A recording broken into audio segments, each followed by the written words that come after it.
Introduce yourself. It is a gaming channel, not a gun. I'm not a gun person. I am kind of a gun person, but not a gun person on YouTube. So this channel, I'm just doing a gun video today for the sake of it, because I really kind of do like guns. This is Odin. This is Odin. I like Odin. At some point, I think I'm gonna do another video about that at some point. Benjamin Brown. He is that United States Navy veteran. He knows a lot about guns, a lot more than I do. So, this is an AR-15. This is an Anderson lower, a complete Anderson lower, and a Bear Creek Arsenal upper. But because we want to be safe here, this gun is our ready gun. This gun came out of the safe like this, almost. So it is kind of ready to go to defend the house. But in order to all the weapon safety rules, what are the weapon safety rules? Do you remember? nope, I don't know. Military personnel, There you go. 5 weapon safety commands: treat, never, keep, and no. Treat every weapon as if it's loaded. All right. Treat, never point your weapon at anything you don't intend to destroy. Keep your finger straight and off the trigger until you intend to fire. Keep your weapon on safe until you intend to fire. And this one's very important: know your backdrop and what lies beyond. That means like every bullet has a lawyer attached to it, even though these are wonderful freedom seeds. So you got to know where you're shooting. And with that, we're going to clear and safe this rifle. I like clear and safing them this way. Please comment if you have any other way to clear and safe them.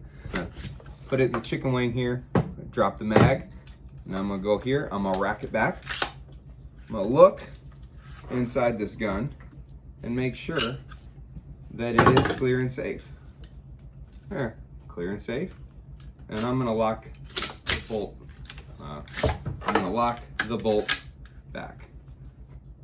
It's another reason why you don't carry this gun in condition 1. But anyway, there's our gun. It is cleared and safe. This is yeah, anyway, gun is cleared and safe. We're gonna take this loaded magazine with green tip. Those are nice little green tips in there. That means they have steel cores. They're nice freedom seeds. Anyway, yeah, how do you want to go through it? You want to go from tip to butt or from butt to tip? That's a good question. First of all, why AR-15? Well, I'm just curious. Why AR-15? Well, that's a great question. So we have different options for rifles and handguns. We have semi-automatic pistols are fairly common nowadays, like your standard Glock or like my Walther. Those are semi-auto. You pull the trigger and another one automatically loads into it. This is that same concept, but in a rifle. It's not bolt action, meaning, and now I know that there's professional snipers out there, out in the field with bolt action rifles. I'm not saying that you're not awesome.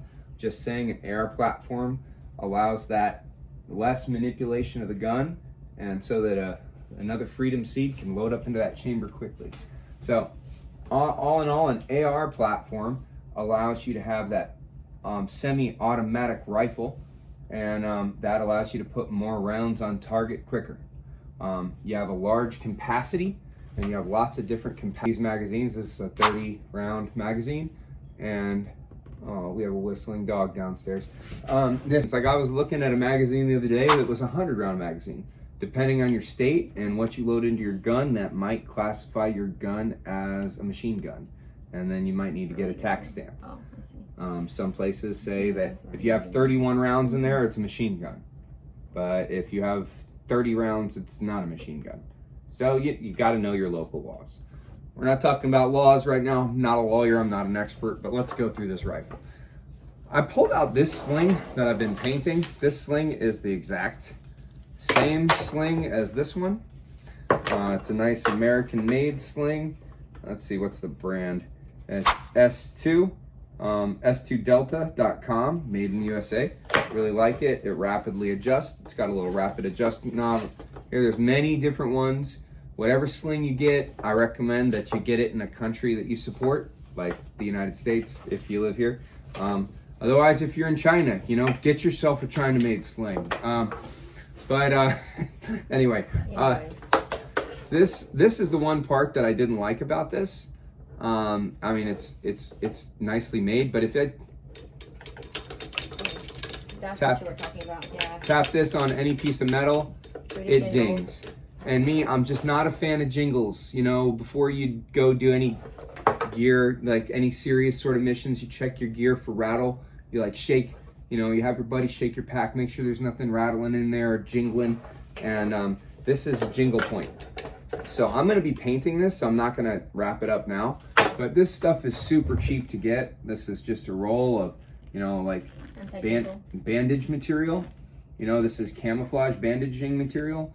You can get it, or they call it rifle tape. And any part of your rifle that's jingly or has anything loose that you don't want to become unloosened, you'd want to wrap this around it. So I on the sling, I wrap this around a point here. Once it's all adjusted, then you can wrap it. Don't wrap it before it's adjusted. And even this rapid adjusting sling will still work like this. You just need to not wrap it too tight here. The main thing is just to not have a ding point.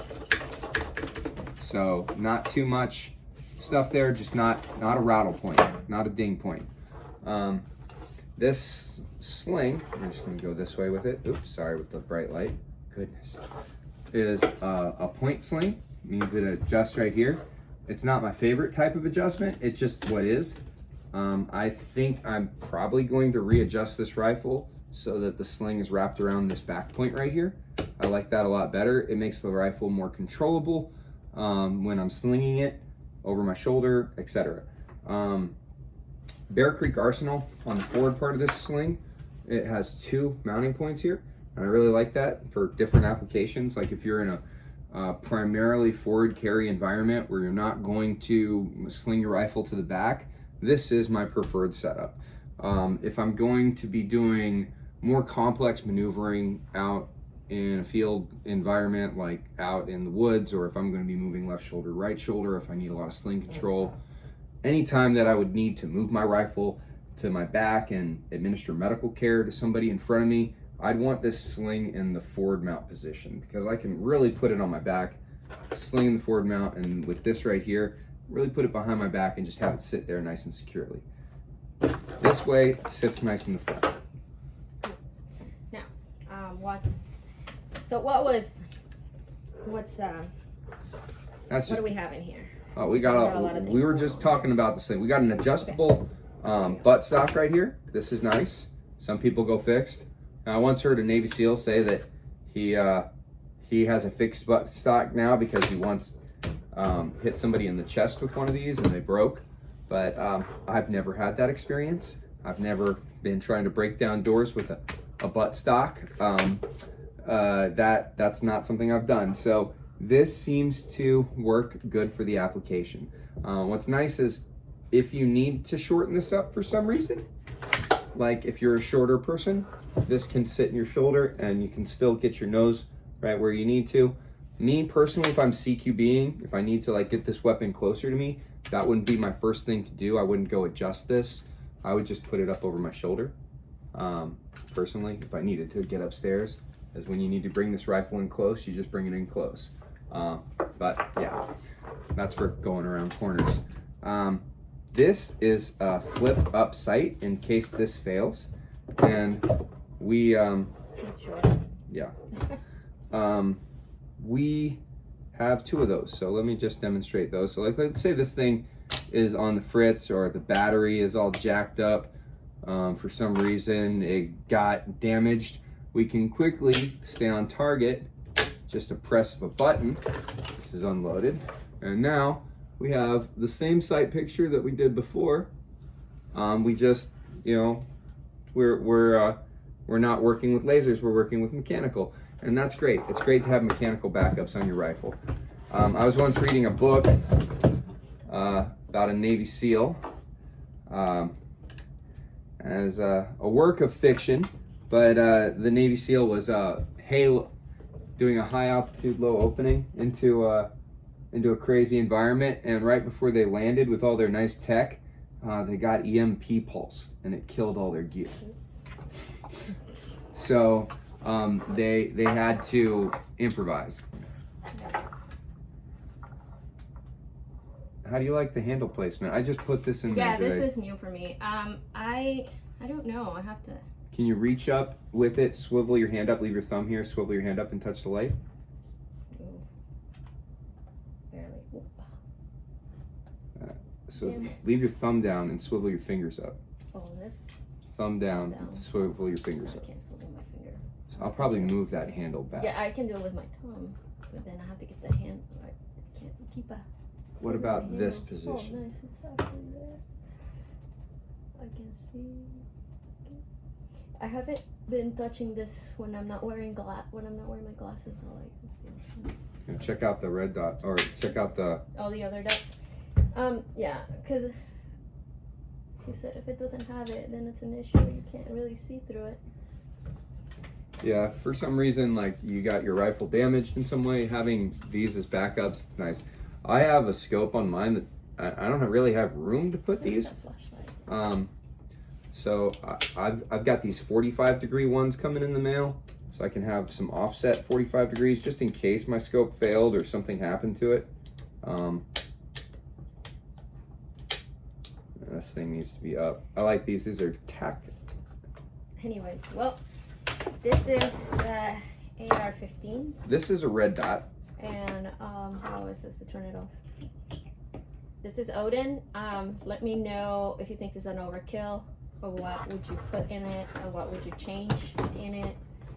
I would like to hear what you guys have to say about that. We're not even done yet. You're not even done? No, What do dude. you mean? So this red dot, it doesn't have any magnification, but it has the ability to go green or red dot if you like. It can vary its power, and that's important because if you're in some type of environment where the lighting where you're shooting at is like low light or in shade, and where you're at is brighter, it's going to be really hard to see your red dot unless it's brighter. So you change the magnification, or you change your brightness of your dot. That's really nice. This is an absolute necessity. Now my wife was going from here, and this is the kind of the motion that you do with it when you're doing a look. You can slide your hand from here up to here, and then you can kind of look into a room and blast on that light for a second. And this makes everybody just kind of close their eyes. This is really bright. This is a really bright light. It's 1,500 lumens, and it will cause anybody who sees it to just take a second and close their eyes. And that's the goal. You're able to see, you're able to decide where to put your rounds on target. You can see very clearly, and they can't. For a civilian based model of a home defense or otherwise gun, or just a fun shooting gun, a white light I think is an absolute necessity. On the foregrip, this is a multi-position adjustable foregrip. You can put it in 7 different positions. There's all these different debates on foregrips. Some people say you can't naturally point as well when your foregrip is like this. This can be adjusted so that your foregrip is more naturally pointing, and that might be something that you want to check out. See how that feels. Yeah, you said foregrip. I don't know. This feels really weird to me. Really weird, but I guess it's much easier to hit on that light. It's like this. Slide your hand up like so and grab the whole barrel. Oh. Yeah. Well, for the light? Yeah. But then I have to, I see. I don't like it as much, to be fair. Yeah. Well, we'll figure it out. We got to get that position right so it's more natural for you. But a foregrip is nice because if you try to push this rifle up out of my hand, go and push it up. It's really hard to do that. If I'm here and you slam that rifle up out, you can pop it out of my hand, even if I'm grabbing it here. It's just not as... So if I'm CQBing into a room, I come around a corner, somebody can take my rifle and jam it up out of my hand, unless I got a good grip on it here. And that's what this is for. This is to have that good, positive control over the front end of your rifle. So when you come into a room, you can punch out if you need to. You can, muzzle butt somebody in the face, pop, right to the head, chest. And it's really hard to wrestle this gun out of my hand when I'm in here. Also, this gives you a spot for your batteries, waterproof spot for your batteries, and maybe some fire starters or whatever else you want to put in there. Oh, in case you're... inside of it. Yeah, there's a little screw-in waterproof compartment. Oh, cool. And then, like, let's say this thing does fail, and you get to a safe location, you can change out your battery, Oh. So Battery in there. that's about it with this. I just go back over the magazine. or this is something nice to have just to reduce your signature wherever you're at. Let's say you are shooting in your house and somebody broke into your house and this is on. This thing will allow, oh, this is my barrel. This is for my gun. Your one's set up here in the middle. This is the wrong one for this gun. But if you're shooting around your house, you don't want to be slipping on ammunition that you've shot. You don't want to leave ammunition just left around. That stuff's spent rounds are expensive. You can reload them, and that would just be the last thing I have to say. Is always change your batteries after every time using your gun. Like which batteries? So if you went and used this, I mean, this thing's good for like 30,000 hours, so I wouldn't worry about this. But like this, like let's say we went and did some CQB maneuvers and we're going in and out of rooms. Even after this, it'd be good to put this light on the charger. And this thing just nicely charges right here with a little magnet charger. It's a really nice light. I recommend getting nice lights. They tend to last longer. Our Delta needs to go out. This has been a quick AR review. Actually, almost 20 minutes on it. It's not a quick review, but yeah. I mean, I don't know. I haven't used this. I've never used this before. That's the wrong one for I know if I've ever gone shooting, I've never used this before, so I have no idea what to expect. I don't know if it like gets too hot and like goes through it. I know the Army uses them on the range. Really? Okay. So they use them so they keep their ranges a little bit clean. As long as you're not shooting a lot, then you won't be melting through the bag. Yeah, I was gonna say I probably don't know anything about that. It's not that expensive of an attachment, and if you're outside shooting, you want to keep your brass clean, or let's say you're in a more tactical situation and you don't want to leave any ammunition footprint behind, saying, "Hey, this guy, left a lot of fingerprints on his AR rounds, on his 5.56 rounds." Oh, that's one more thing to say. You don't want to leave these around. They're just more of a footprint. You want to. A lot of people pick up their rounds after they shoot, not just for monetary value, but because they don't want to tell anybody they've been there. Lastly, you can get AR-15s in many different calibers. I prefer 5.56. There are several reasons. It's a standard military round, although the U.S. military is changing their rounds. There's still plenty of places that shoot 5.56. Plenty of branches and militaries, and it's a very standard round. Also, you can shoot the civilian 223 out of this, and you can't do that with the civilian model 223. You can't shoot an 5.56 out of it. So all those, no, but you can shoot 223 out of a 5.56. Interesting. So this gun just has a little bit more versatility. Psycho positive. And yeah. Your standard blood. Okay. Anyway, so we gotta wrap it up. Sorry. Because everything's happening. All right. That's my little bit of expertise. You'll see this rifle in the future. It will be painted. Just jump cut. Thanks for watching. I will be shooting the gun at some point. Like and subscribe. Exactly. This is not a threatening gesture. This is just instructional. Anyway, so yeah, we are not. This is all scripted. So that's right here. Very There's artistic. our script. It's right there. There's the script. There's everything we said. Hey, thanks for watching. And like I usually don't do guns on my channel. I mean, no, that kind of gun. But today, this is it. So I will see you all later. I'll put your baby back in the safe for you. Yeah.